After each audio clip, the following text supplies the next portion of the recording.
Penguin Random House Audio presents Adultery by Paulo Coelho, translated from the Portuguese by Margaret Yule Costa and Zoe Perry.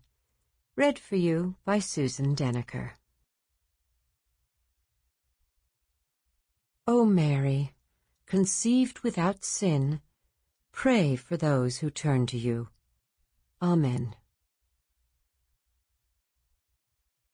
Put out into the deep, and let down your nets for a catch. Luke, chapter 5, verse 4. Every morning, when I open my eyes to the so-called new day, I feel like closing them again, staying in bed and not getting up. But I can't do that. I have a wonderful husband who is not only madly in love with me, but also the owner of a large investment fund. Every year, much to his distaste, he appears in Bilan magazine's list of the 300 richest people in Switzerland. I have 2 children who are, as my friends say, my reason for living. I get up early to make their breakfast and take them on the 5-minute walk to school, where they spend all day, allowing me to work and fill my time. After school, a Filipino nanny looks after them until my husband and I get home. I enjoy my work. I'm a highly regarded journalist at a respectable newspaper that can be found in almost all the news kiosks in Geneva where we live. Once a year I go on holiday with the whole family, usually to some far-flung paradise with marvelous beaches, where we stay in exotic cities inhabited by very poor people who make us feel richer, more privileged, and more grateful for the blessings life has bestowed upon us. Ah, but I haven't introduced myself. Pleased to meet you. My name's Linda. I'm in my 30s, 5'8", 150 pounds, and I wear the best clothes that money can buy, thanks to my husband's limitless generosity. I arouse desire in men and envy in other women.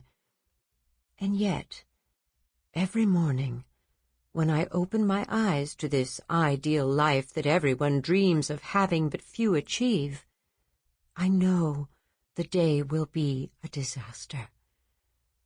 Until the beginning of this year, I didn't question anything. I simply got on with my life, although now and then I did feel guilty about having more than I deserved. One day, though, while I was making everyone breakfast, it was spring, I remember, and the flowers were just beginning to open in the garden, I asked myself, is this it?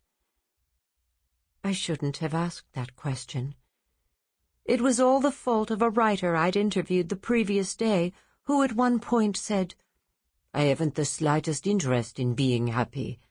I prefer to live life passionately, which is dangerous because you never know what might happen next."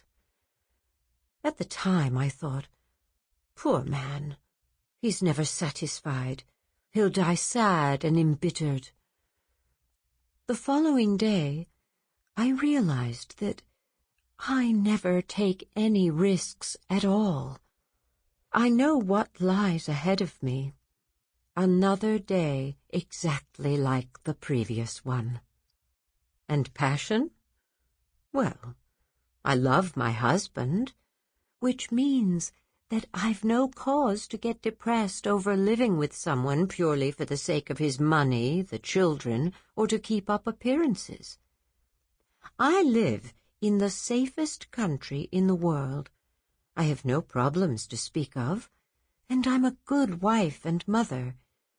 I was brought up as a strict Protestant and intend to pass that education on to my children. I never take a false step because I know how easy it is to ruin everything. I do what I have to do efficiently and put as little of myself into it as possible. When I was younger, I experienced the pain of unrequited love, just like any other normal person. Since I married, though, Sample complete. Ready to continue?